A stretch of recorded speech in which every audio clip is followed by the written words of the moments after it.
Good afternoon, everybody. Welcome again to Friday Drinks on Good Friday. It's Easter holiday. It's important for some of us who are very religious and very Christian, as well as I think the Jews also celebrate it as a Passover. I don't know, what do you celebrate? Passover or Easter? Good Friday? No, for me it's Easter Friday. It's a very special day, not just for Christians, even for non-Christians, although some might pretend. But if you know the background to Easter, the fact that we are commemorating the death of Christ, and it's not really about the death; it's about the salvation, which was brought as a result of his death on the cross. We were all condemned to die because of our sins. And in the Bible, it actually says the wages of sins is death. So it means every sin has to be punished by death. And then God had an escape way for all of us. And what a loving God that even though we were the one that had sinned, He actually decided to give to the world His only begotten Son, so that whoever was to believe in Him was going to escape from that sure death, of spiritual death that was going to take place. And it's such a momentous occasion, and something that is actually worth to celebrate. Not only did He die, He was buried and He rose again.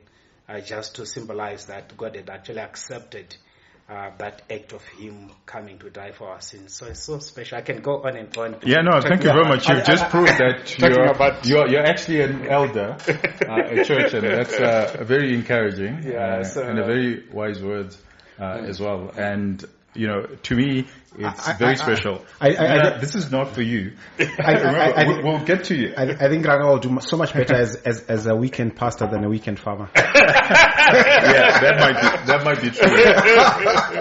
In fact, you've been longer as an elder at church than as a farmer. Yeah, look, it's the story of salvation. It's one that one can talk on and on and on about. And that whole work that was done on the cross. And I was just thinking about it today and saying to myself, it's why it has to be special for everyone, whether you are a believer or non-believer.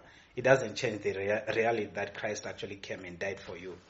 It's more like one of your kids just decides to say, you know what, for whatever reasons, you're not my father. You're not my father. It doesn't change the reality that you are their father.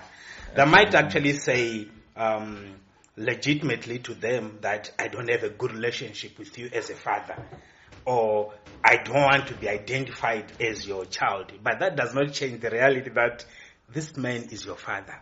Yeah. It also doesn't change the reality that actually Christ came, and this Christ is God, was God. Yeah. I think for me, what's relevant is it's world defining. If you think about it, so historically it was the Passover, and then if you're Christian, then it becomes Good Friday. But whichever way you look at it, it defines the world, and it defines our existence beyond just Earth. So it defines the world? Yeah, it does. It actually does define the world, and it defines our existence beyond just on Earth, but in the universe and in the beginning of time. So this is a moment that actually defines everything. So I think to me that's why it's worth commemorating and remembering, and also thinking about the passion of Christ.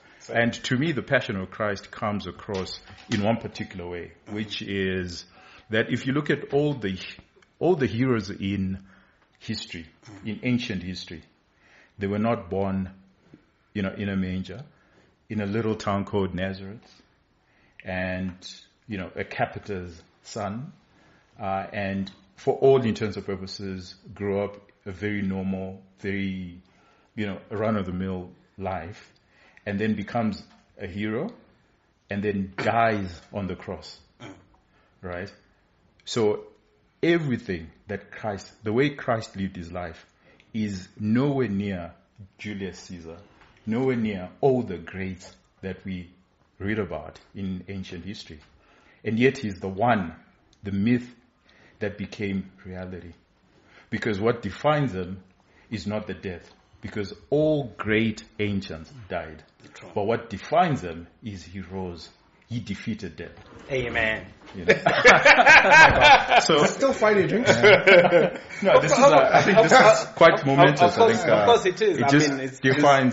It defines our religious beliefs. And it defines. Anyway, I'm going to lighten the mood and share a fun fact about Easter. Yeah. It's probably not. So it teaches us humility. It teaches us to be humble, because as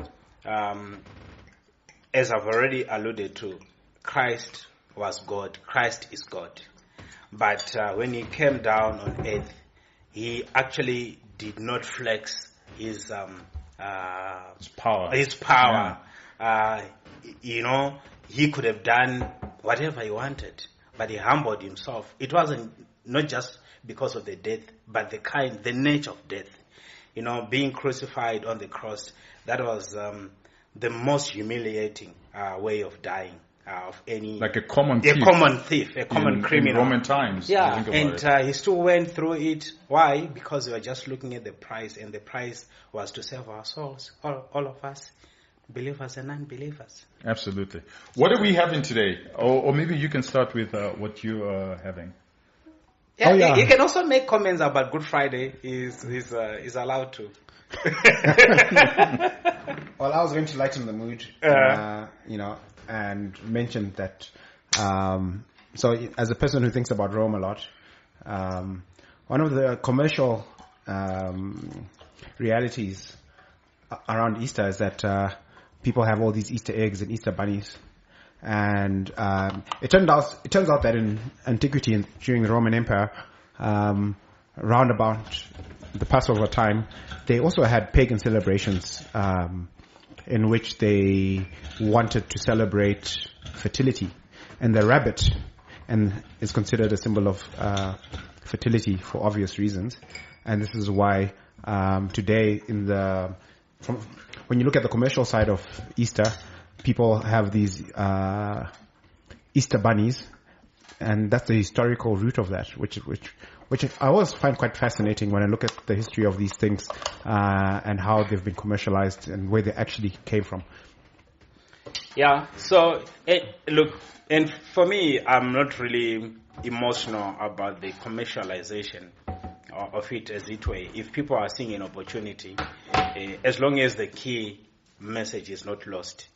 So again, it just tells you what this Christ can actually do, that a whole industry, a whole business model could actually come it's out built of. Around the day. It's built around his death, the same way that it is built around his birth. Just for me. Oh, look, so you're talking about Christmas. Yes. It comes from a Roman pagan celebration called Saturnalia, and that was sequestered by the Romans when they converted to Christianity. Exactly. So the point that Ranga is making is that there were many pagan celebrations. In fact, almost every full moon there's a pagan celebration. But the ones that we've kept, that have gone on, is because of Christ. And it's because of the Romans. No, because of Christ. Because of Christ. Well, we can go into a rabbit hole. The Romans celebrated many pagan days. The Romans conquered the world, and today a lot of our culture, a lot of our customs, a lot of a lot of our law is from the Romans, right? We didn't take on the Romans' gods. No, we didn't. Well, we did actually, because the Romans converted to Christianity. And for the longest time, the only church that existed in the world was called the Roman Catholic Church. Yeah, no, the Romans didn't. What do you mean the Romans didn't? Constantine converted. Yes, and who was Constantine? Romans. He was an emperor. Exactly. But not the Romans. No. The law in being a Roman and the law in Rome is fundamentally different from a king. right? Yeah. So what Constantine did, yes, he converted, but lots of people didn't convert. No, that doesn't matter. What matters is the state became a Christian In fact, state. yes, the state became a Christian exactly, state. and it was the most powerful state on the planet at that time, and they conquered most of the civilized world at that time. And so the reason why we're Christians, or the vast majority of Zimbabweans are Christians, is because of that history. If Constantine had converted to a different religion, the Christianity might not have spread and been as successful as it is. We don't know that. But it also then You're just speculating. I'm not speculating. Yeah. No, but even if you were to follow, you're speculating. even if you were to follow his argument, it just tells you that there's something divine about it, because we actually say it had to take the Romans to spread this religion. Yes. But it wasn't their religion. You know, that is what makes it more important. If the emperor adopts a religion, it becomes their religion. No. He adopts a religion. Yes. That actually came from something. And it's not Constantine like is the one who actually convened the conference of Alexandria that put the Bible together. I mean, we can really get lost in this. That's actually not rabbit true. hole. Yeah. You know what? The Bible, since if you read through the ancient Jewish theology, the Bible is like a library, and they've been lots and lots of writers who've been building the Bible way before 300 BC or No, 80. it was 300 AD. 300 But what I'm saying is what became way canon, before. right? I'm talking about canon. So you know what you're saying, Yeah. And this is always very interesting. Like up until the state recognizes my library, so I believe that I have one of the best libraries in Zimbabwe, right? Okay, you probably do. And you can't tell me just because the state hasn't recognized my library, therefore it's not the best library in Zimbabwe. Look, that's Does it become the best library That's purely objective. because the state has recognized? No. Because that's what you mean by canonizing.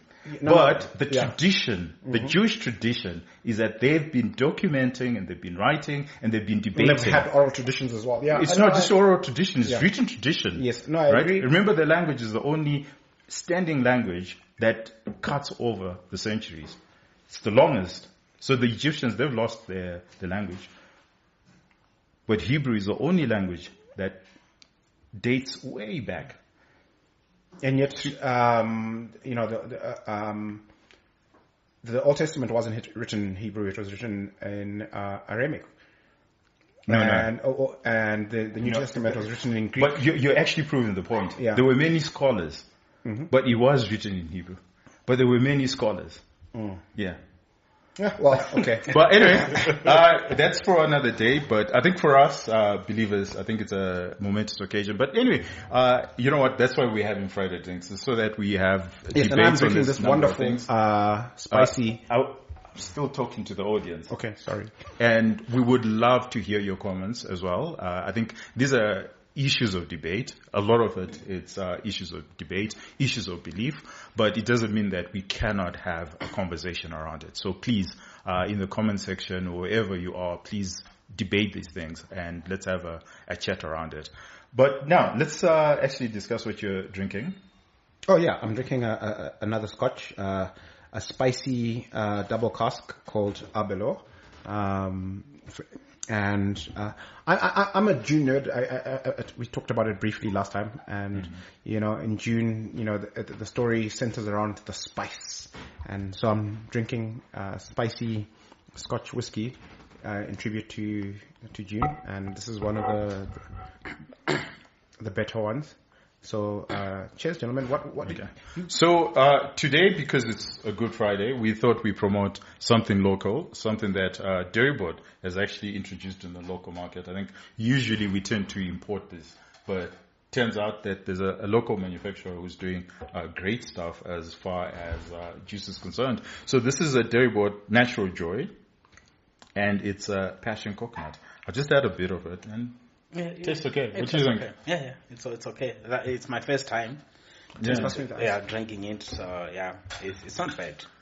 Tell us what you think about Deribot's new line. I think they're doing a fantastic job, and I hope that they continue. You know what I used to actually like from Deribot? Or was it Lions? I don't know. Cascade. Yes. Do they still have that? Yeah, I think I haven't had it. Yeah. I haven't had a Cascade in like maybe a decade. Really? So yeah, but I would love to have a Cascade. Could someone please sponsor a Cascade?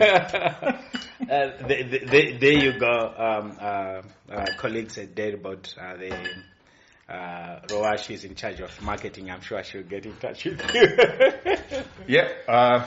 So today, again, on a Good Friday, we woke up to the news, or yesterday actually, we woke up to the news that we have a new central bank governor, John Mushavanu. John the Second. John the Second. Yeah, we've I was in a meeting yesterday. Was it yesterday, Rufaro? When they were calling them the first John and the second John. like the biblical epistles. Well, we Christianed. So Friday drink Christianed John Mushawa and John the Second. I'm not party to this Christianing. Well, it's Friday drinks.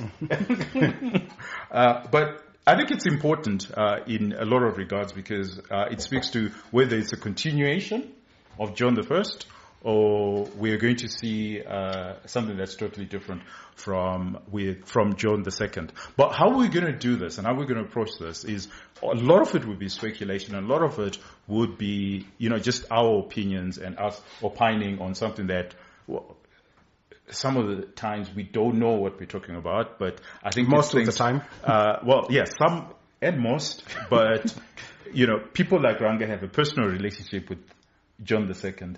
So, they can tell us, their views. And I know that he's going to be very, very sober about it. So I'm hoping that you will have a rebuttal to any of the arguments that you'll have. Because you'll have a glowing view of John II. One of the fun facts, one of the differences between the two Johns is for the last 10 years, the governor of the Reserve Bank has been, like Ranga and Tinashe, a teetotaler.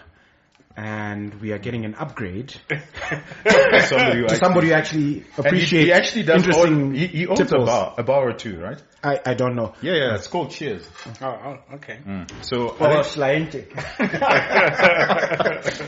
so it'll be great to have him on show because, I think I think for once we'll have that will be good to share. It will be quite some wise water. What he thinks. So with the incoming governor, how we're going to do it is we're going to delve into his maybe not too personal but somewhat personal life, just so that we get to understand the man. More like professional, business. Personal and business, mostly business. Guys, I'm going to get and personal. It's going to be peripheral at the surface, and then we're going to go into professional business and FBC, how FBC has performed, and then also get into some insights into the man and what we think the man will likely behave.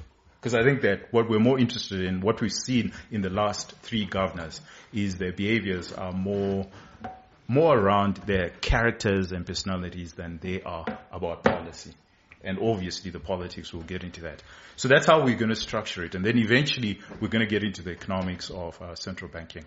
And I think I would love to just stick around the economics and the politics, and then you guys can take the business as well as personal overviews of the man. So how I want us to start this is actually you, Ranga, because you actually know the man and you've analyzed the man for a very long time. What can you tell us about the man, being as candid as possible? So he is actually someone that has proven himself in our local banking industry, in private sector. And I think over the years, obviously, as an analyst, I followed FBC, and I think we have actually seen how the FBSC brand and also the business, the group has expanded over time. And when you look at it, I actually like the way they analyzed the situation and then tried to make the most out of it. For example, they realized that they were not going to compete with the likes of Standard Chartered Bank, Stanbic Bank, in terms of being able to access cheaper deposits. Because you know how our banking sector is actually structured. So usually your global regional brands tend to attract cheap money. People are looking for safety, and also they are supported by companies that have got origins similar to their own origins. For example, mostly South African companies are more comfortable dealing with Stanbic. British companies and part of the British Commonwealth were more comfortable dealing with Barclays. Mostly Asians businesses were most likely to deal with Standard. So it basically takes away all your big corporate players that are operating in Zimbabwe, especially in the mining area and mining sector and etc. So then the next grouping of banks were local banks, and then that local banks, they were bigger local banks. Most of the biggest of which is CBZ, obviously, which are sort of it's a quasi-government sort of institution, although it's a private player, and it had access to cheaper deposits, the ones that are linked to government businesses. Then you had the likes of then FBC. So it's not a regional, international brand. It didn't have that bigger pace that a CBZ could get. So what they were doing is to go out there, look for capital onto the international markets, and they've been able to do that fairly successful. And we're deploying it, so you could see it even in their numbers. But John wasn't the CEO then. It was he was the senior manager. Yes, he was. I think when Livingstone Gwada was CEO, he was deputy CEO. So they've got this structure, very interesting and unique to them, that they always have a deputy. So when succession planning. Yeah, when Livingstone was there, John was the deputy. And then when John became the CEO, then Trinos was the deputy, and then Webster Rusere. I know we used to, before COVID, Rufar and I, like on a yearly basis, maybe twice, meet the three of them, just have a chat and like candid. And what were your impressions? The impression that of the men was, I think it was very, very honest on certain on the most subject that we're discussing. Obviously, this was more like a closed door kind of meeting that we're just discussing the sector as a whole. And obviously, there are certain areas that we didn't sort of agree, but that was to be expected. And other thing that I liked also about him was he was actually quite open to the analyst community. In terms of accommodating you if you want to have a chat about the business and try to unpack some things. And he didn't shy away from answering questions, even difficult ones. And I know that on some briefings, he would then make a point of looking for you if he feels that maybe the responses that he would have given you in the public. So, just a bit of background, because our audience may not know this. Oh, yes. So Ranga was infamously shut out of an analyst briefing by one, should we name him? No, let's not. We're not going to name him. But one bank CEO, because of the hard questioning that Ranga was grilling the CEO, and he was chucked out of an analyst briefing. So this says a lot that John would seek you out, because obviously you would have asked a lot of hard questions, yes. And he would seek you out, and you would have a one-on-one. And and I would not name another one that he didn't check me out as it were, but we had an engagement about the quality of their loan book and also some assets which were on their balance sheet, especially around the TBs and all. And then he had to come to me like, young man, you have to be patriotic. You have to be patriotic. This is our country. So I'm not going to name their name. But I think that's not the kind of conversation that you would have with like a John II. Yeah. And I think the last time we engaged him, I think it was just the last June 2023 numbers or whatever, and we're having a No, it was conversation. AGM. It was an AGM. Yeah. And we're just talking about the direction of the Zim dollar and what his thinking was at the time. Obviously, I wouldn't say what I mean. Okay, let me stop you We're there. making predictions about where the Zim dollar was going to be. I must say he was wrong. And we had actually bet that if he was wrong, he was going to come to this show and was going to buy this guy some castle lights. So, Mr. Gavin, I hope the story but it's an interesting guy. Character. Okay, so the question I have for you, Rufaro, is so we've got a bit of background there, but what I want you to answer is the survival of FPC. How much of it was due to management dexterity, and how much of it was due to political muscle? I would say 100%. Or okay, fine. You have to allow for some small non-zero probability that there are things that I didn't know as an analyst and an outsider. But my best guess would be 99% management dexterity. Not so much dexterity, but also their posture at the time. Because I think the banks that ended up in trouble took certain positions that exposed them to the challenges that they had that got them to fail. And so it's important to remember that if you think about the crowd that founded FPC, temperamentally, right? So because both Livingston Gwata and John Mushawan were directors at Stanchart before they set up FPC. And so they're career bankers. They're career bankers, but I think the point that I'm looking to make is the fact that Stanchart in Zimbabwe had a certain culture. And on the spectrum of very aggressive to very conservative, they would be much closer to the very conservative end of the spectrum. And I think that so individuals who spent their formative banking career in such an institution, they're temperamentally going to be much more conservative. And I think that if you look at the way FBC has been run since its founding, it's just compared to the more aggressive indigenous banks that we've seen in this market, they've always been more conservative. So they were less likely. How valid is the point that actually when FBC was started, it was started by an entrepreneur but run by management? So at the time, John and Livingston were just managers. They were not entrepreneurs. And yet the other aggressive local banks were entrepreneur-led. Do you think that it would have moved the needle? Look, I think they had a stake when it was founded. They weren't the promoters for sure. I think it was part of Mutumwa Mawere's empire. But even if you actually think about it from that perspective, what kind of entrepreneur was Mutumwa Mawere? If you look at the height of his empire in Zimbabwe before he got on the wrong side of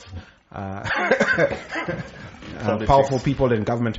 How was Shabani Mashawa mine run? How were any of the businesses that he was involved with run?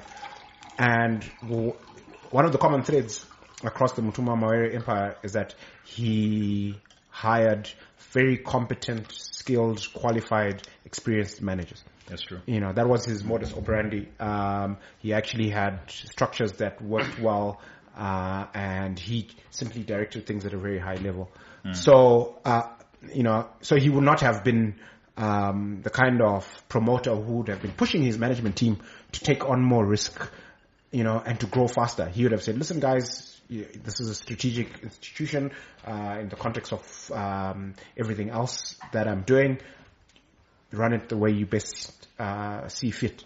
And they would have run it conservatively. Okay, that's a good point there. Do you have anything to say to that? I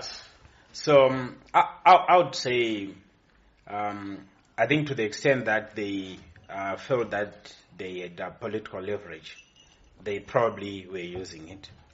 But every one of the indigenous banks also had political leverage that they could have used. That they could have used. And some actually used it. So Ranga, because again, you're in a very, very, very good position, more than, Rufaro and I. we have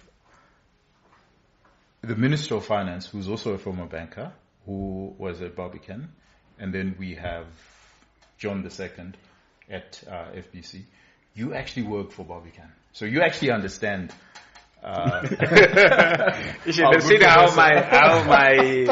I don't know whether Ranga wants that to be out there in the public domain.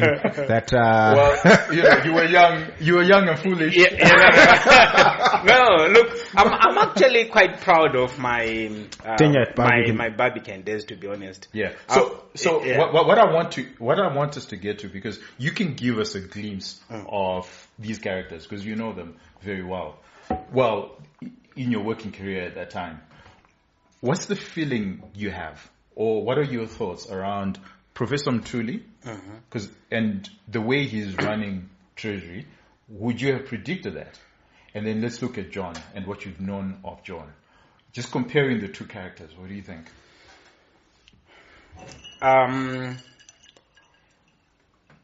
No, so the way... Let's be honest, that's why, and candid, we're on Friday Drinks. I think I think our audience will benefit from this. But I think we all know the thinking that the minister had before he started his tenure. And I'm tempted to think that is his honest views and things that he could have done if government was run like private sector. But I recently learned through someone that I also know who was telling me that, you know what, government is different from private sector. It has got so many stakeholders. And I think its main objective it's more political than economic. So the economic is there to support the... backing up a bit, you're saying that Mtuli was pro-free markets? He was like one of us. He was somebody that you could actually have a conversation definitely around free markets. And yet, the minute he becomes Minister of Finance, something changes. It's like he loses one... The first time I encountered the minister before you he was... just say that, did you? We don't know this guy. He's not really our friend. No, the first time I encountered him, as a kid then, and for the longest time, he was probably one of the smartest person that I'd ever met. Absolutely, yeah. He is. He's a genius. He was. By any measure, he was. I mean, he always had the information at his fingertips. His understanding of at the time of the investment sector, asset management, and things like that was unparalleled. And also, he's an intellectual at heart. Absolutely. He would just then get lost in some intellectual, like every meeting at that time would end more like a lecture. And it's the kind of lecture that you just see there like, this is really, this is really, he was really my good. derivatives lecturer, Yes. and he's just brilliant. Yes, so I don't think that has changed. But what has changed is the station that he finds himself in, and the uniqueness. And by that you mean no political capital. Yeah, exactly. I don't think it's really about political capital. So what is it? Please articulate. Because I think there's probably one person is political capital that really matter at that level. I think it will be the president. Okay. Then the other people, obviously, you are a deployee, if there's a word like that, of the party. You're a cadre. Exactly. So it's the part that actually deploys you into the ministry. You know how the government and ZANU-PF structures are. So that you are deployed by the party. So you're going to be doing the party's bidding in government. But I don't want to believe that anything has actually changed in terms of how he sees his economic mind. The way he would ordinarily so you're saying do things. Knowing Mtuli, his hands are tied. You can see how Mtuli has performed at the Ministry of Finance, and you can say his hands are tied. I don't want to use that term specifically, but I'm just saying he has actually come to realize the reality of running a government and the fact that is different from running a private sector. So no matter how brilliant some of his ideas could be, if they don't really fit into the political perspective or narrative objective, they may actually play second fiddle to ideas. So having said that, Ranga, if we were to superimpose that framework and that thinking, that here was a guy who in private sector for all intents and purposes was brilliant and had the intellectual capacity, had the cognitive capacity. We've had memory on the show, and he's told us that, one must have, the cognitive abilities. So he definitely has the cognitive abilities, but for whatever reasons, he has not performed to what we imagined or conceived him, or what we perceived him to have achieved. But if we were to superimpose that same framework, why would John II be any different? I would like to look at them more as a team. That I think for the very first time, you've got at personal level very competent people at Treasury. So don't forget that at Treasury, it's not just Professor Mtuli. There's also George Gowamatanga. So the Treasury, at the Treasury, you've got Professor Mtuli and PEMSEC, George, and then on this side you've got John II. I want to believe that probably for the first time, the thinking and even the advice around fiscal monetary issues that's going to the party and to number one is going to be uniform. Whether that advice is going to be taken and implemented wholesome, I can't tell. Obviously, you can't expect that always, but I think the fact that maybe more or less similar, synchronized kind of views are going to come from the Treasury and from the central bank, I think that is going to move the needle in a way. Thanks, Ranga, for that. We'll get into the weeds, but now I just want to, because I think we're getting into the ideologies. But to get into the ideologies, what I want you to do to sort of help us and help the audience as well is Ranga seems to think that we now have a tag team that can potentially work from the fiscal side and from the monetary side, which we've never had in a very long time. Do you buy that we now have a tag team that is competent, that's cognitive, that has the cognitive ability to push through policy and change? Look, I think in principle, the short answer to that is yes. I think you have in the incoming John somebody who for the last 20, 30 years has been in the private sector. CBZ is like Ranga pointed out, is a quasi-government institution. FBCH is much more private sector.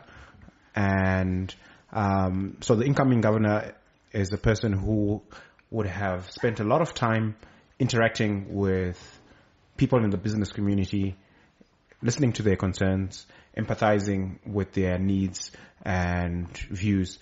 So I think that proximity to the private sector is going to be good for us in the business community and for the economy. And I think that you're going to have a much more pro-business policy advice going into the political or going into the president's office with the incoming governor. Okay. All right. So I think I've heard your views, and I just want to disagree with you guys. Yes, I almost said what yeah, I think I totally disagree with you guys. I think that John II, for all intents and purposes, was a fantastic manager of FEC and a great leader, and he achieved something that a lot of, not just the local banks or international banks managed to achieve, which is to actually survive. In Zimbabwe, it's a treacherous environment. So the ability to survive in itself is success. Mm-hmm. But if you think about Gono had a better resume than John II. He had achieved quite a lot, and he had his ears to the ground as far as the private sector is concerned. But and we thought that he would make the right changes. But I think that John II will be a great Minister of Finance and not governor. If we look at recent history, who internationally, who we would say has been the best governor of a central bank, then it would be Mark Carney. I think he's now the Canadian central bank governor. Mm-hmm. Before that, he was the Bank of England governor. Mm-hmm. And before that, I mean, he's got a very long history in central banking as well as in private banking. But what distinguishes a central banker from any other banker and from any other profession is he must be a conservative at his core. He must be an intellectual, an academic at his core. So I think that Mthuli would have done better as governor, and John II would have done better as Minister of Finance. Why I say that is because, the sort of debates that you have with central bank are very pedantic and academic. It's like, are we going to raise interest rates by 1 percentage point or by 1 basis point? That's 0.01%. And people will get into the weeds, into heated debates. Now, if John II doesn't have the capacity to hear those arguments and to listen to those arguments, because, all along he's been operating at a very senior level. He's more interested in a helicopter view. But the central bank governor is not a helicopter view guy. He's a guy who gets into the weeds and who gets into those heavy debates, right? And can defend whatever position he chooses. And it's an ideological position. So ideally you get into that position because of a particular ideology. Whether you're a Keynesian, a monetarist, or an Austrian, or whatever it is, that's why you get into that position.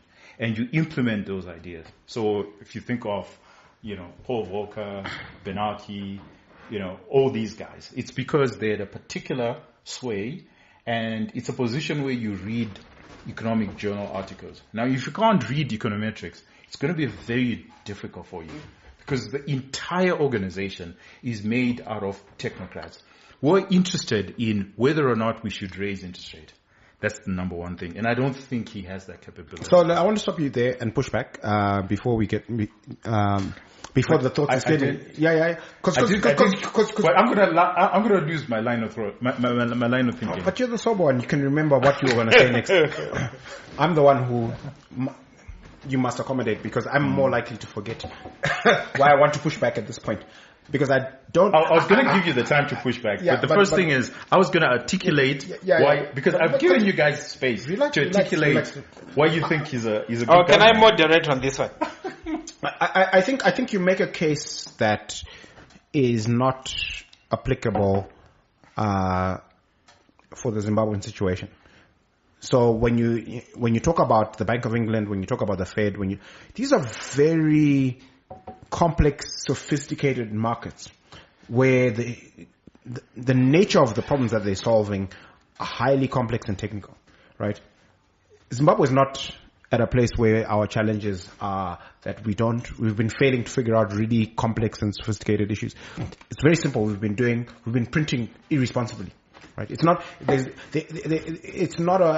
intellectual mystery why the Zim dollar has been failing. That's a strong point. Right. So I think that if we were at a place where we're highly developed and we're trying to grapple with complex issues, I would agree with what you're saying. But we're not at that place. We're at a place where we just need to get back to the basics and do things properly. I think that's the point. You're making a Ministry of Finance argument. No, but I think that's true also at Reserve Bank. No, it's not true. And this is what I'm trying to actually say. It's not true. You're making a ministry, because what you're saying is the problem that we have is leadership. And I'm saying that the leadership... No, I'm not saying the problem is leadership. No, it is, because you're saying this thing is complex. And what you just need to do is to reduce the complexity into something that is very, very simple, and you just need to do it. And we are unable to do the very simple things. And I'm saying that actually that's not true. Let's take Bank of Japan, for example. Mm-hmm. They've been grappling with the same issue for over 30 years. Right? And they have not had hyperinflation. No, but they've had the opposite, deflationary. Yes, but it's a completely different problem. I think you can't compare us to Japan.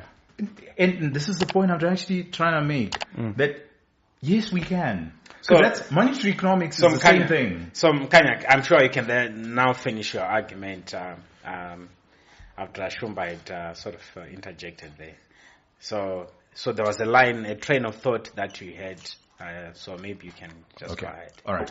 So the first thing that I was arguing is that technically, it's a technical job, and it requires someone with the patience to hear arguments and to hear extremely pedantic arguments that will get down to the 0.00, and it's not at a high level.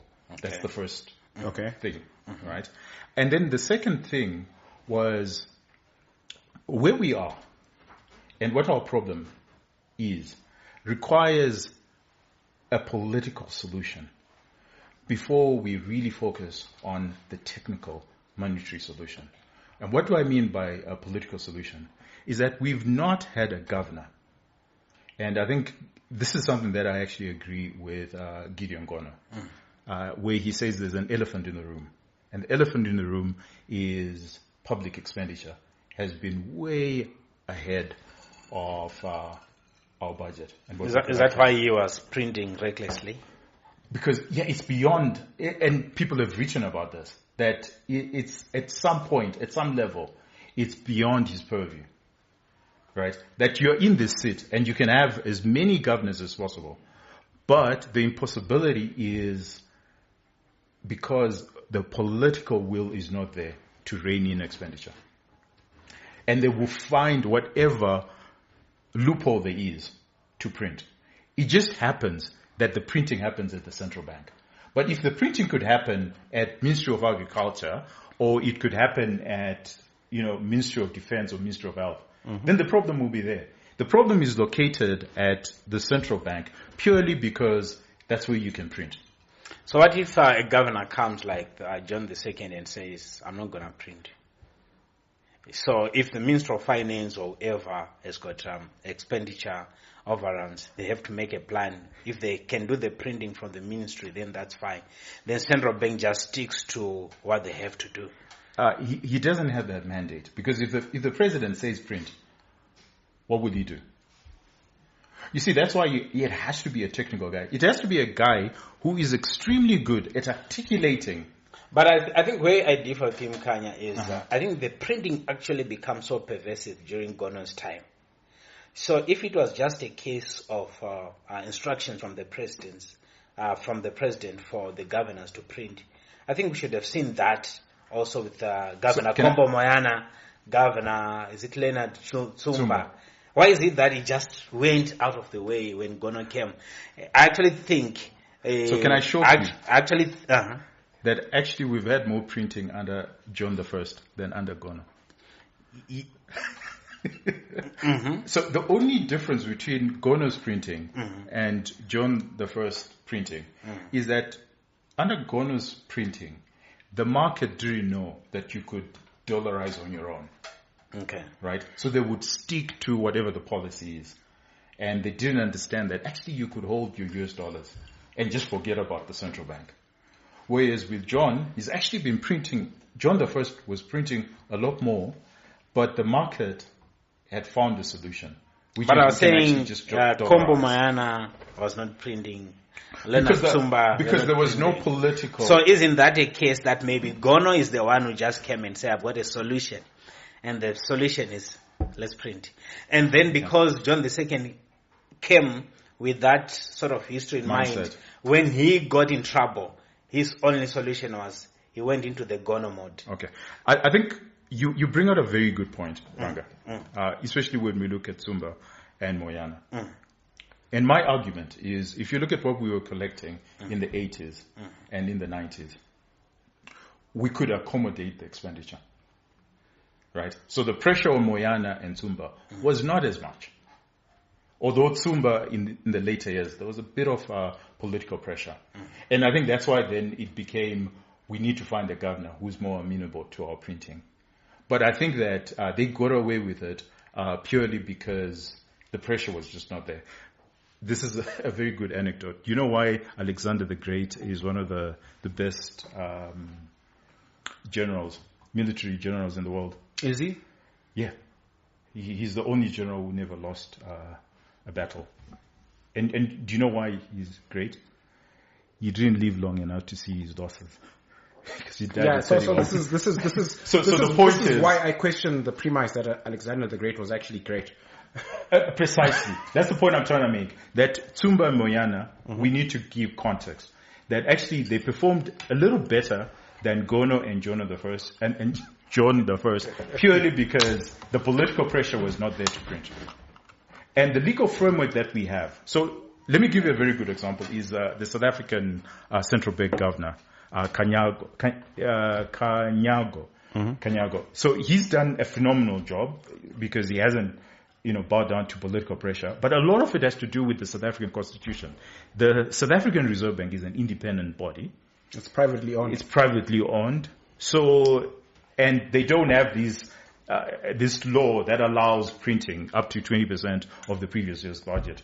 So you find that they behaved purely because of the law. Whereas in Zimbabwe, you've got a law that actually allows you to print. And that is actually quite problematic.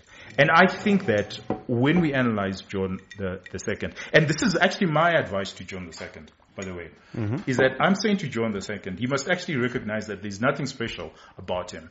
He's just like the previous governors, right? And that there will be a lot of political pressure. And this position requires him to articulate, first of all, to actually articulate. It requires the kind of, political dexterity, for lack of a better word, that can manage the politics and the stakeholders and be very good at articulating why we cannot do certain things and then change the laws. So it's literally getting into a position where you're saying, I'm holding on to a lot of power, but I'm going to lose that power. I'm going to take that power off the central bank. And you can do simple things. For example, get out of that tall building in Samora Machel. They need to find a small office somewhere and say, you know what, we are changing our mindset. And these are little things that he can do.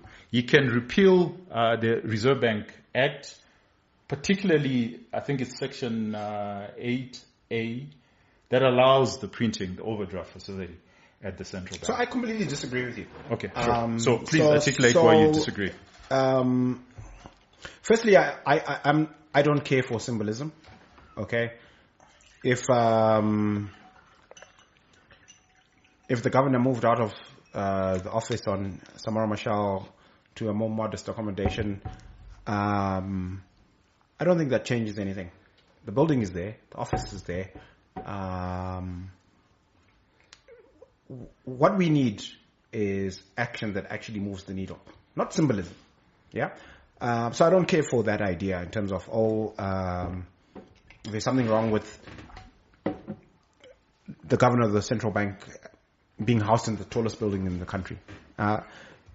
If you create the right policy framework and you have investments and you have economic growth, we will build taller buildings. So I don't feel strongly one way or the other about that. But I think that, and the reason why I think it matters who the governor is one of the things, whatever we may say about the performance of the government since November 2017, one of the things that's different between pre-November 2017 and post-November 2017 is that post-November 2017, there's a certain level of pragmatism where, to the extent that there's policies that we've discussed here that we've been utterly appalled by, this does not work clearly, like the announcement that we're going to stop lending. There was blowback, there was pushback, and the policy was quietly abandoned. And so to me, that speaks to a certain, whatever the politics of the day are, it speaks to a certain amount of pragmatism.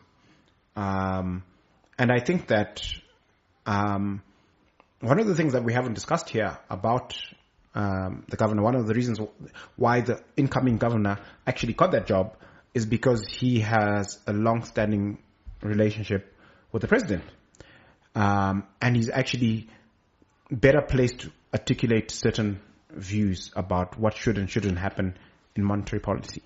And I actually think that that's much more important than technical expertise in terms of some of the issues you're articulating, in terms of sophistication and complexity. I would argue that you're still talking around the fiscal side of the. So if you think about it, that's what you're saying is the ability to correct yourself. That's Ministry of Finance, but the crux of a central bank governor is predictability for the next 10 years. To have a yield curve. The Ministry of Finance, but we're not there yet. We're not there. You see, well, and that's part of the problem. The problem is we haven't had a yield curve. And the central bank governor should give us a yield curve. The point I want to make to you is that we have done so much harm to the local currency, the Zim dollar, that depending on which numbers you look at and what tools you use for the analysis, best case scenario, Zim dollar market share in our economy is 20%. It's probably less than 10% based on other measures. So the Zimbabwean dollar is actually dying, right? And, sometimes when I listen to these conversations about devaluation, printing, Zim dollar inflation, I shrug because a part of me thinks this is a storm in a teacup. This is a part of the economy and our monetary policy that's actually dying. Right. Let's hear what Ranga thinks.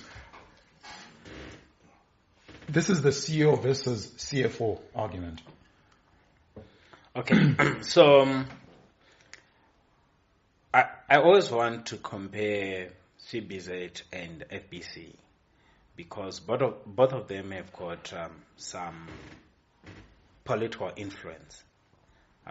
The political elites, the ruling political elites, have got some exposure, some influence to both of them. But I think what is so distinctively different about them is I think FBC have been able to actually run their outfit, their operations as a proper, purely private bank that, like their loan underwriting is not really, when you look at the quality of their loan book, you can't compare it with, let me rephrase. There are no PEP. You're getting yourself into trouble. Yeah, alone. Exactly. On your own. There are no PEP issues. They are not perverse. Okay, let me help Ranga articulate that point better. Yes. So when Zamco was announced, right? FBC actually did not move a significant portion of their loan book to Zamco. In fact, they actually ended up buying some good Zamco assets. So I think it shows. But nobody doubts John II. Yeah. So the reason why I wanted to put across that point is, I believe that demonstrates his ability to, say no to certain pressures that might actually come from the politics. And because of the point that Rufares highlighted, that he probably has got a good relationship with the president, I want to believe that when he says no, he'll be able to articulate why he's saying no, and there won't be any suspicions. Could I ask you a question? Around his no. Do you think that John I couldn't say no? I can answer that. Do you think that John I was on his own frolic? No. I don't think he was on his own frolic. Look, so I think proximity to power matters. So you can have on paper the position, and you can have the clear thinking and a vision to do things a certain way, right? But if you are far away from the room where it happens, as it were, then you can't put your thumb on the scale when it comes to the actual policy pronouncements. And I think between the two Johns, the incoming governor has got much better proximity to power than the outgoing governor. And knowing Zimbabwe decisions are And that made, matters. That's a will big move the deal. needle. yeah, big Okay. decisions in Zimbabwe are made at So, the farms. Ranga- eh? Yeah. So it's we are friends, the three of us, but I think the person that gets to go to the farm frequently is I've never been to your farm. it just tells you that maybe you're not the closest. Yeah. So, Ranga, let me give you a very good example that you would understand. Rufaro might have difficulties in understanding this. It's, suppose we were to ordain a pastor for a particular church, and we were looking at individuals. And so the one is a theological position, an elder or a pastor at church, and the other one is running a bar. And we're looking at their integrity or... You say the other one was running a bar? Yeah, running a bar. A church bar. No, not a church bar. Okay. So one is running Okay. running a church, Okay. and then the other is running a bar. Okay. Right? And we're choosing individuals for these positions. Would you say that we would use exactly the same yardstick? Or there's one where your moral integrity is more important, and then the other where we say, you know what, we can give an allowance. In fact, we could actually argue we don't care. Right? And maybe let me articulate that central bank governorship is like a church. You're looking for elders and pastors of a certain integrity. And here we're talking about economic integrity. And I'll give you a very good example of how it happens. This is an awful analogy, by the way. Have you ever... But anyway, It's not. carry on. But let me tell you what happens. So let's say we go to the farm, and the president says, I have to pay the soldiers. Whether you like it or not, we don't have money in the bank. We have to pay the soldiers. Now you have two individuals, right? You have an individual who is a Gono, and you have an individual who's a Tsumba, right? So a Gono will say, I'll find ways around it. He might actually say no to begin with. He might say, you know, President, we cannot print. And then the president pushes hard and says, but we must pay our soldiers. And it has to be on Friday. Eventually, Gono will say, you know what, I will find a way around it. You go to his technical department, and the technical guys will tell him that actually if you print 0.1% of our money supply, it's going to result in 5% movement in inflation, which is going to result in 20% movement on the exchange rate, which is going to feed into inflation expectation. And we think that a year from now, for printing that 0.1 is going to cause the currency to depreciate by 51%. And a Gono type of individual will argue, but the consequences of not printing that much means that our soldiers, it's a security risk. It's a national security risk, right? So he's going to argue from a helicopter view. And a Tsumba type of governor will say, Mr. President, 0.1% is going to cause all this. I can't print. But if you insist on printing, I insist that you tell everybody that we are printing. And it's not coming from me. That's the difference. That people will print, but let the printing be known where it's actually coming from. And I think that Panonetsa has gotten a lot of flack, where people think that he was just printing on his own frolic. It wasn't. He wasn't printing. He was printing on the orders of the political powers that be. And I don't think that John II will be any different. No. I don't think so. And you guys have not articulated. Now I want you to articulate why you think John II will be any different. I think your characterization and your premises are wrong. So I think firstly, it's a false choice that you're presenting. Because if you pay anybody by printing, right? So if, for example, you owe me $100, and you don't have $100, right? And the Zim dollars that you have are not backed by $100. So you print to pay me. I'm not actually going to be good for $100. Because of all the what you've articulated in terms of the deflationary and devaluation impact of printing, right? Yeah, inflationary. What will probably happen if you print money to pay me, is that in real terms, I'm only going to get $30 or $40 or whatever it is, right? No. I'm not going to, it's unlikely that I'm getting, that's not how I'm not money getting illusion- $100. How money illusion works Yeah. is that no one knows but the central bank governor. No, I hear you. But what I'm saying, my point is, if you owe me $100, right? If you got a wage bill to pay, right? Call it $50 million US, right? And you don't have $50 million US, and you decide you're going to compensate those individuals with Zim dollars. You're just going to print them, right? When the recipients of those Zim dollars interface with the market, right? Whether it's in a supermarket to try and buy The groceries. shopkeeper doesn't know that the money is printed. At the first batch of printing, the shopkeeper doesn't know. But That actually this dollar is printed money. Eventually, it becomes clear. And it actually becomes clear very quickly because Zimbabweans have been through hyperinflation, so we understand. No, even up to today, we only get to feel the impact of the printing. I think that there's a 3-week or 4-week lag. So I think the lag is much shorter than you think. No, I think it's 3 actually. weeks. So what happens? And this is the thing I keep saying, that there are people who've actually studied this. No. Right? The time when the printing happened, by the time the rate moves, when it's not hot off. Oh, it's hot off the presses. I can assure you. It's not. Oh, yes.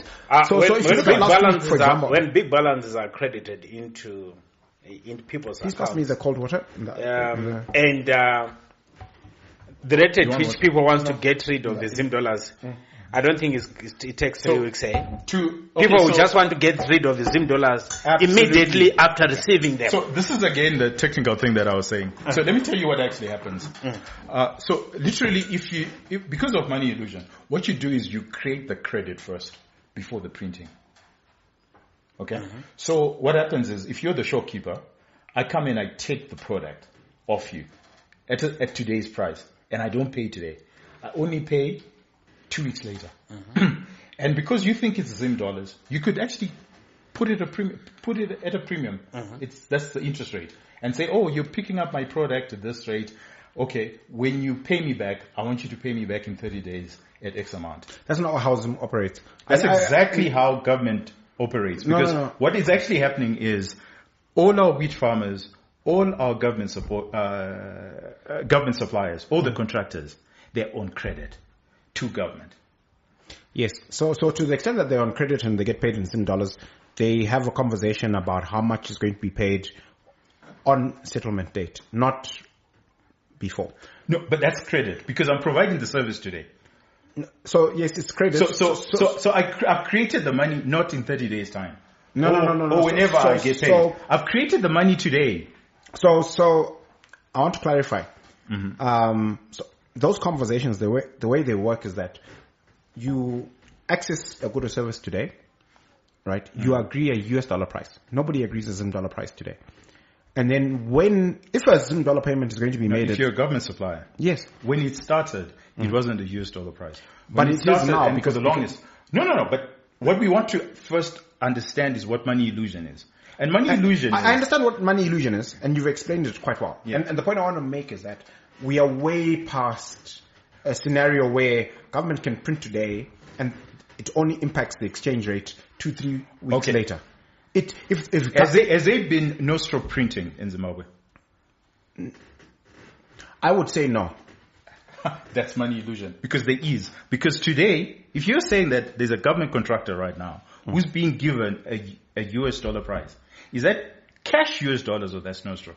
And whenever they get paid... No. So let's be clear. So you contract for $1, right? There's a difference between being paid $1 Nostro dollar or 2, 3, 4 weeks later having a conversation about, okay, I owe you $1. I'd rather pay you in Zim dollars. No. This is not Zim dollars. I'm saying right now, if you go to if you're a government contractor, and they give you a contract, and they say this is US dollar, and then they don't pay you for 6 months. Yes, so we know that those Nostro dollars are not being printed because the premium on Zim dollar Nostro has not exceeded 3-4%. That's the money illusion. That's the money illusion. It's like a cliff. So the money illusion is actually the printing has already happened at day one. But the market doesn't know this. And the guy who's holding the paper will just keep it to himself. He already has a credit note. He will keep it to himself. So the market is not trading and will believe that there hasn't been any printing up until that credit note is presented. And that credit note could be presented in 9 months' time, right? And then in 9 months' time, that's when you will see the no-stroke printing. And you're like, oh, wow, they're now printing. But no, they didn't print in I hear you. They printed the day it was issued. I hear you, but And what I'm that's saying the is, money illusion. But also, Tinashe, they collect some US dollar revenue. So I don't think it's correct to say the entirety of their contracts that are in US dollars equates to printing, because they also collect US dollars. So they'll actually pay partly from those US dollar collections. So I agree with you to a certain extent that there's money creation. I don't think it's just the government, but also even our banks. I think also banks are creating money. Oh yeah, and when they do, but how much are they creating? We don't know. We don't know, and that's the money illusion. Yes. No, but the banks. I think we need to treat money creation with the banks differently from government, because when the bank creates money, right? They're talking to a guy who's exporting blueberries, who's expanding, right? And they say, okay, fine. These are your cash flows. You're growing your business. Over the next 6 to 12 months, your production is going to increase and your export revenue is going to increase. So we are going to use our balance sheet to create this credit for you to expand your business, right? They're not doing it to fund a guy who wants to buy a fancy car. They're doing it to expand. So I want to make my point. So I'm saying, because when the banks create credit in hard currency, 6 months later, 12 months later, 18 months later, they still have to manage their liquidity. They still have to be able to pay their depositors as and when they want to withdraw. And to the extent that they fund it with foreign lines, they need to be able to pay the coupons. So what happens when there's a drought and the blueberry farmer has failed? No, the blueberry farmer has insurance. So if he fails to produce because of circumstances beyond his control, he calls his insurer and he gets a check. Right, so that's covered. The banks and the farmers cover this, because the amounts of money that are involved in those kinds of transactions are big. Zamco. No. The way you're explaining, then we would never have Zamco.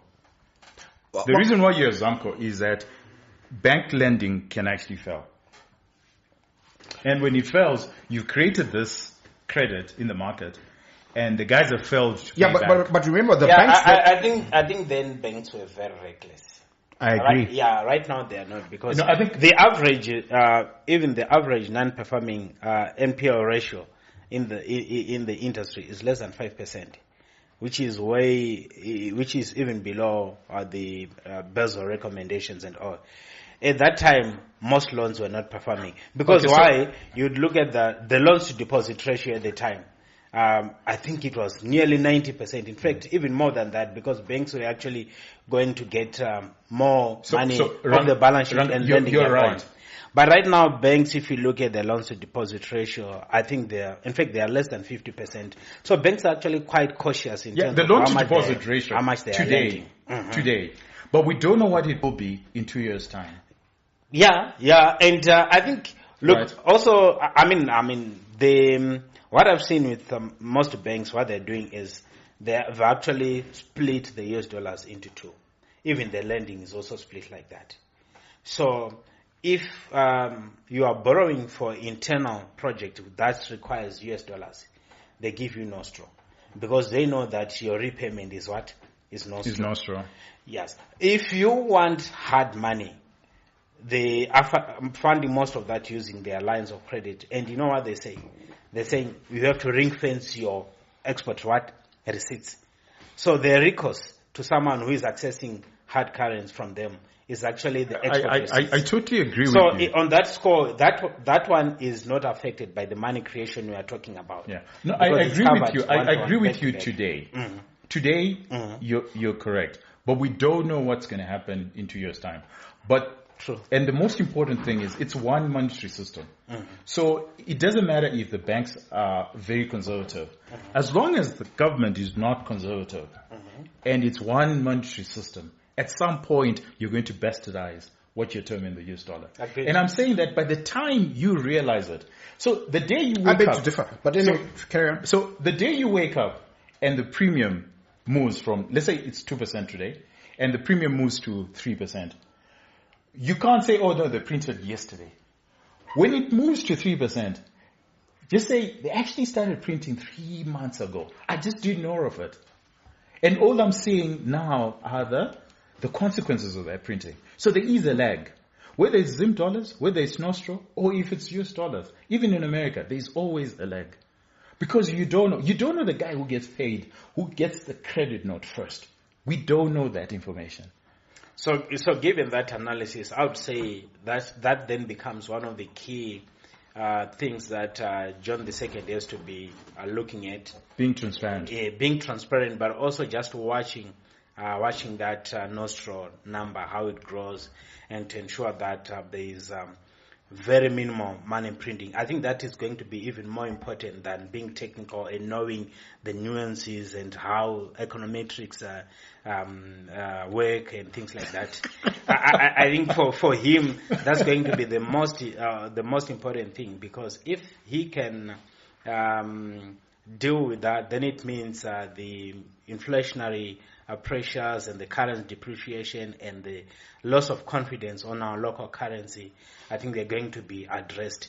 And once we've addressed that, now then he would have the luxury of then sitting with his think tanks and start saying, okay, well, they should be with the Tinashes of this world. Exactly. Look, the point I'm going to make, if you allow me, our last conversation with him,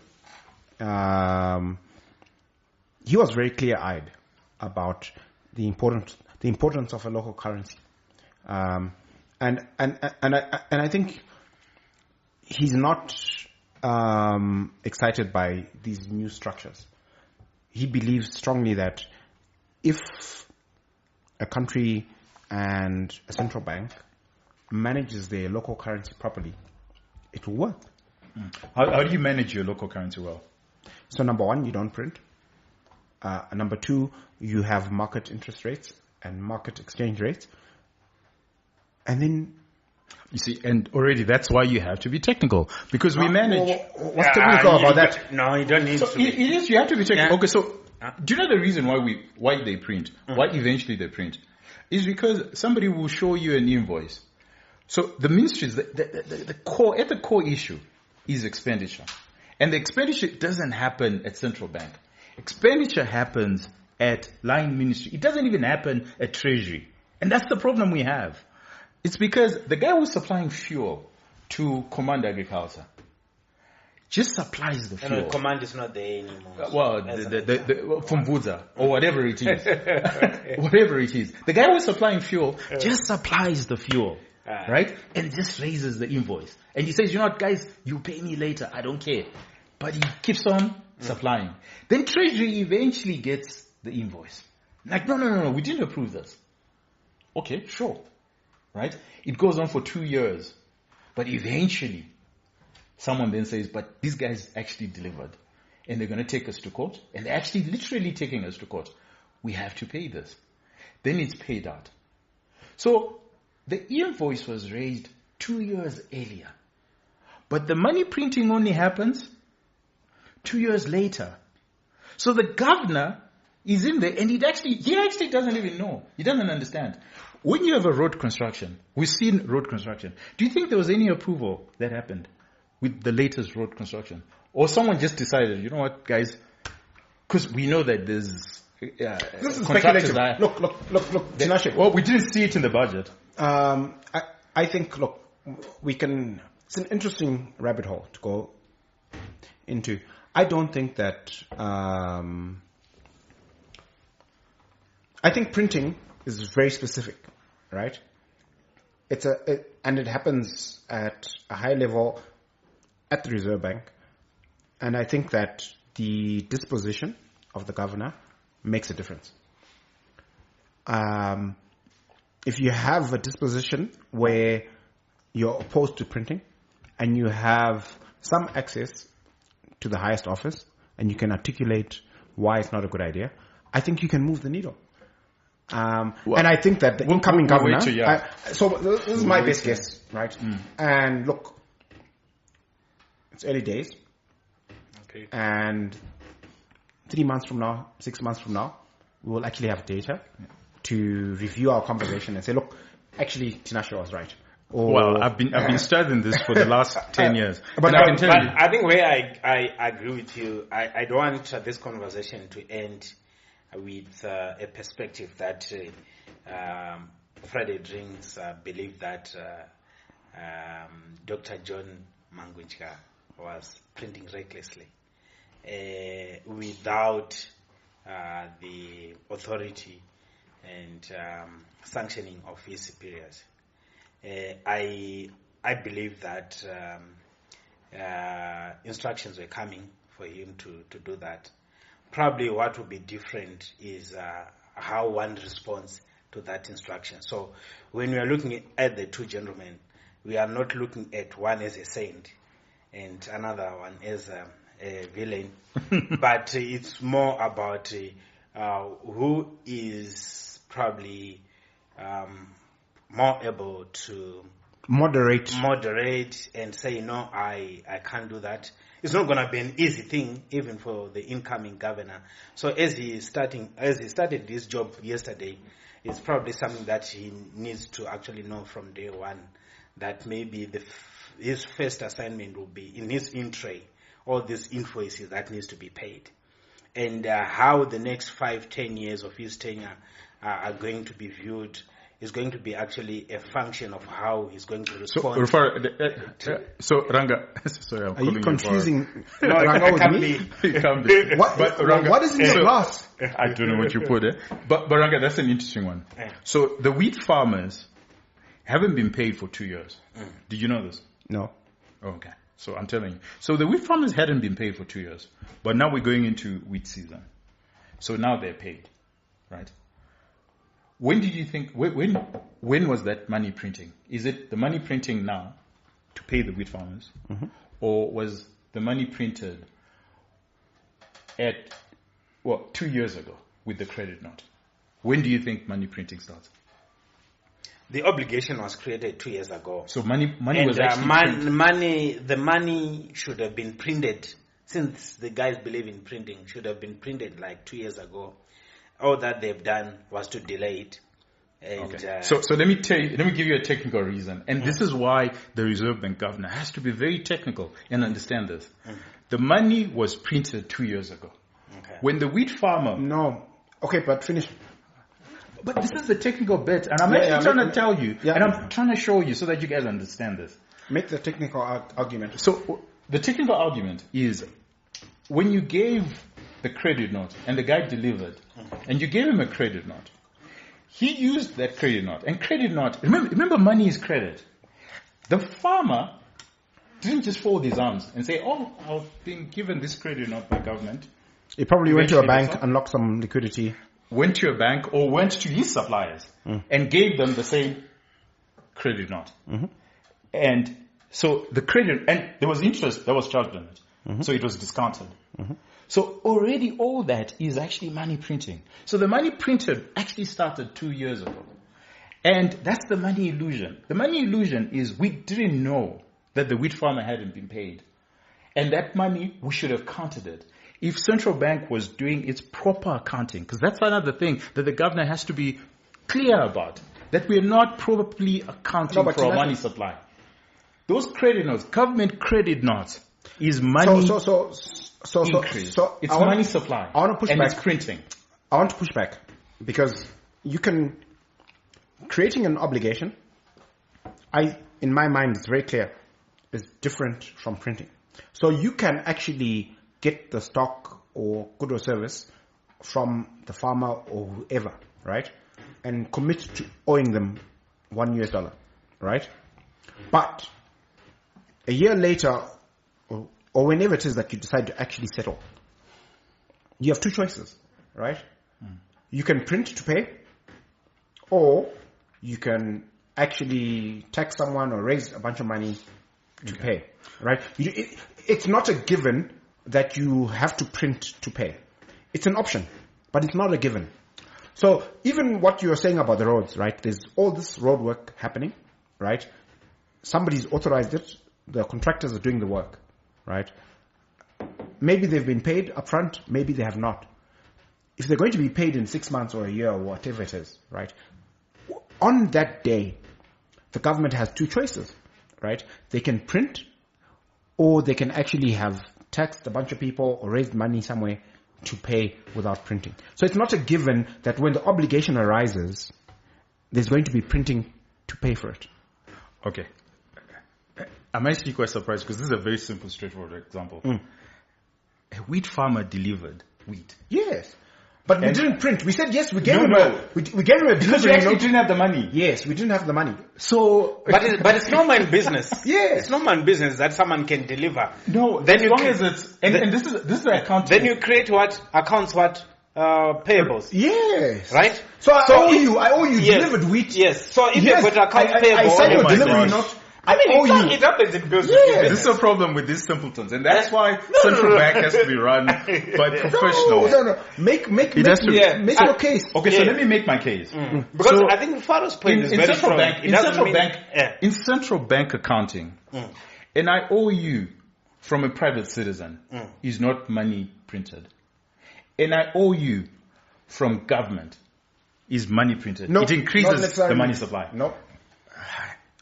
Okay, I beg to differ. My point is, printing actually doesn't matter happens when your account is credited. Whether you differ or not, it actually doesn't matter. Yes. Because actually, that's the rule. No. Printing is when you create money out of thin air, right? And it happens at the point that you credit the recipient's account. So if no. How has money supply changed when you have an TBs increase money supply? It's M2. Yep, you're talking about TVs. I'm talking about TVs. I'm talking about a TV is an IOU from government. I'm talking about an invoice, a creditor. How is a creditor? As long as it's government, it increases the money supply. Now the accounting, and this is the point I'm trying to make, that actually what happens in Zimbabwe is the accounting will happen 2 years later. But that IOU, if we were correctly accounting, the day the farmer delivered his wheat, we should have just seen an increase in money supply immediately. But I think you have to be specific. Are you saying the day that the farmer delivers the wheat, on that day they received something, so maybe it's a TB, or it's just an open position where government owes this guy? Because if it's an open... Say GMB, because if there's no paper that has been issued, how does that No, this is fantastic. I actually like your argument because under Tsumba, what used to happen is GMB used to actually first raise the money. So GMB used to go out in the market with the GMB paper, right, with the GMB note, and then once they get the money, so investors would pay into GMB account, and then GMB would just pay the farmers. But nobody trusts GMB anymore. So now what happens is GMB will give you a price, and that's why they give you a price that is ridiculously out of sync with normal market prices. So that you deliver higher, so that you deliver, right? And then when you deliver, you're given a credit note that says you delivered X amount of wheat, and GMB owes you. Is it a negotiable instrument? Can you pass it on to the next person? Of course you can. It's discountable. Yes, as long as government hasn't actually physically increased money supply, that's not printing. It is printing. The minute GMB has done that, because GMB had two options. The one option was to go out in the market and raise the money from the local market. So if the money supply was $100, then GMB would have gone to the market and it would have taken $50, and then of that $50, it would have given the farmer. No money printing at all. Right? So by issuing you a delivery note and a credit note, how has money been printed? Because your total money supply with the financial services sector is still $100, but now there's this credit note that is from government. It adds to the money supply. So it's $100 plus that GMB credit note. But nobody has received 10. that value. That's why it's money supply, because you know what money supply is and the constituents of money supply. We have reserve money right through to credit up to a year. That's M3, right? So any credit up to a year. This is basic. Now, this is the problem I have with the governor. Is if you guys, and you guys are very smart. Not necessarily. You are. But you're failing to explain it to us. Like and I could be failing. Yes, I could very well be failing to articulate this. And maybe someone in the comment section could articulate it better. Please. That actually when GMB goes out in the market, right? GMB ordinarily should go out in the market and it should raise money from the market. And then it's taken from the financial services sector and giving it to the farmer. No money printed. But if GMB doesn't go to the financial services sector and issues out credit notes, because it's a government institution, it's recognized as money increase. But what's happening is that there's a lag in our accounting and there's money illusion because we don't know how many farmers have not been, and that's why government is very teasy with this information. It doesn't allow us to, get into the weeds with this information. We only know 2 years later that, the wheat farmers were actually owed. And then we start to think back what happened during that time. And we're like, that's the reason why this and this happened. But anyway, I think that there's a lot to discuss as far as this is concerned. Your advice to the governor as you're facing him and... Well, we've already learned his advice. Maybe we could benefit better from Ranga's advice to the governor. Yeah, go ahead, Ranga. I would say to him that the biggest problem that we've seen with his previous predecessors has been money printing and central bank dabbling in quasi-fiscal activities. So that should be his focus. Central bank must not be known for printing money. The unpaid invoices that are coming, I think they have to be dealt with at the treasury. And then the central bank just sticks to its monetary responsibilities. And then I'll also say, with regards to the currency, I think it doesn't need to, it doesn't require, what they call it, a bazooka, a quick fix. I think it should just let the US dollar, Zim dollar sort of coexist, and whatever is doing on the restraint that is going to introduce on the printing side is going to slowly bring back confidence on the local currency, and also ensure that maybe the nostro balances are protected and not come up with a policy that will be viewed as expropriation of those nostro dollars. Okay. Yes. So I at high level, I'm not going to go into the technical, which I'll leave to Tinashe to. Well, I think at a high level, my advice to him is very simple and straightforward. Please keep the US dollars and the sanctity of the US dollar. If you ban US dollar processes and transactions, that will be the end of us all and of the economy. I think that we need the US dollar. My first case would be, let's have a currency board, but without a currency board, then let Zim dollar, let's have a dual currency where US dollar is still trading and we're still able to trade with US dollars.